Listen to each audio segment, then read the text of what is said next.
So let's transition to the fitness side of your personality now. Hmm. How did that start? How did it start? But it was when I wanted to lose weight. When I was Okay. working with a trainer, and I was not getting pounds off fast enough. After I had two kids at the time, so my trainer told me about Zumba, and when he told me about Zumba, um, that's when that international side of me came out from when Mm-hmm. I was younger, when I grew up with a family from Trinidad, Yeah. from Tobago. So I was used to hearing the island music. So when I heard Zumba music, which was all different types of international music, Mm-hmm. I felt at home. Okay. That was like, yes, this is great. But what I love about fitness is not only am I just doing a regular squat or lunge Mm-hmm. and everything, I'm actually doing some salsa. I'm actually doing a little bit of cumbia, African dance. I'm doing reggae dance, like reggae. I'm doing soca. So that's what I love. That's the passion about Okay. life. It's just getting involved with that. But not only that, but what I want to do with my music is I want to go to the different types of music or the Okay. rhythms, and I want to take and produce with I want to do a song with a Latin artist or with a Latin producer. Okay. That's why I'm doing Afrobeats now. But I had to do my culture first. We getting my culture out the way right now. So that's what I want to do. But then, today or tomorrow, if I want to, I want to meet with a Bollywood producer. But I want to, the whole difference about Sunshine and how I'm different from other people is I want to be internationally known. Okay. Like people said that on one of his songs, I'm internationally known.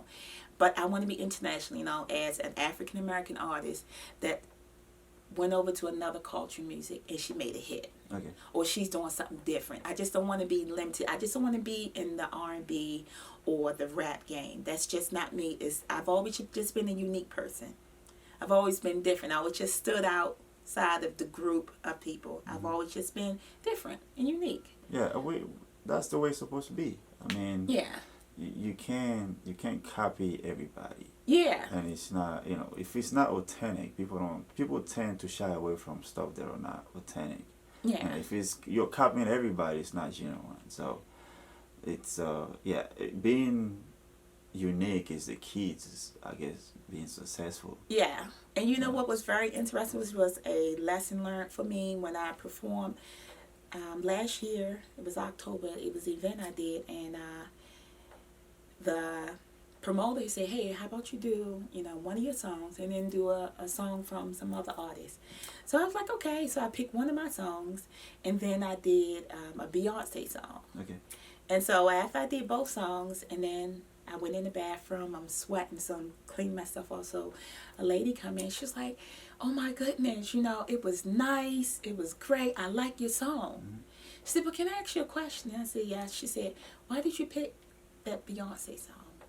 I said, "Well, I just wanted to give people part of me, but I also wanted to give," I said, "It was actually something that someone requested of me to do one of my songs, to do something else different." She said, "Well, can I just give you some criticism?" I was like, "Sure." Not saying she was a professional, but to me, I like hearing people's feedbacks. Feedbacks is very, very Yeah, good very important. because it helps you as an artist to say, let me check myself. Let me think about what I'm doing. Or you're going to have some people that's just miserable. And they're going to be like, "I didn't like it." Yeah. Okay, thank you. But, if it's not your style of music, it's not. But she said, when you did your first song, you grabbed us. You had us. So if I can just say, keep it, just be you.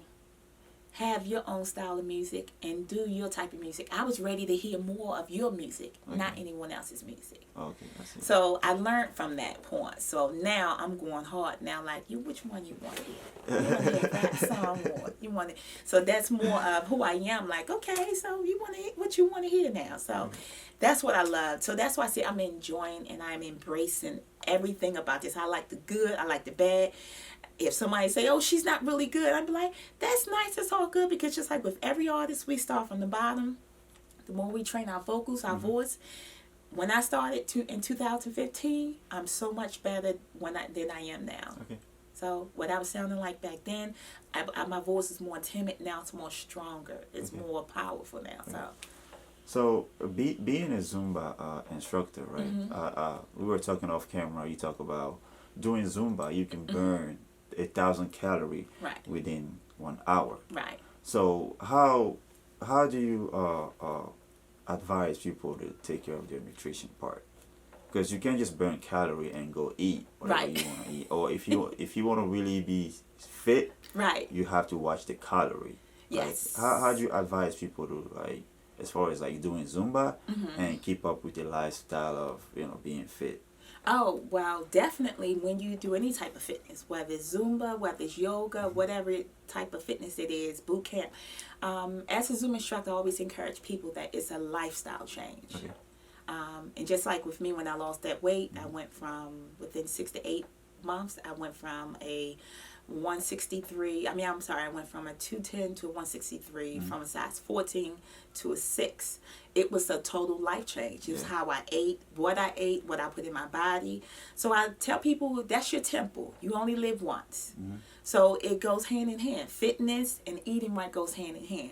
You can't work out and exercise and not eat right. So that's what I preach all the time. It's just telling people to just make sure your health is what matters. So a healthy heart is what matters. It's what I always preach and teach. So that's the most important thing.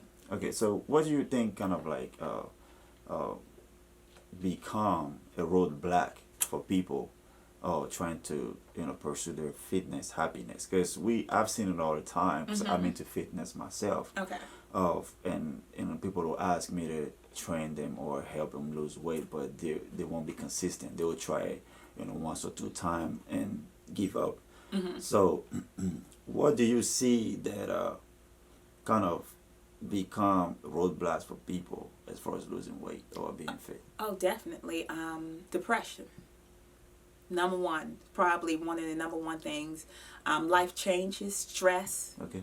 their job. That's a lot of things. A lot of things is what targets people, because when you're depressed, when you're stressed out, you eat. It's the first thing you do. You go, feed your face, you're ready to eat. And some people don't realize and understand how important that is when you are you're trying to focus. Like, even for me, and I'm human, I can speak the same way. At one point in time, I didn't want to work out. I didn't want to exercise. I just wanted to just chill.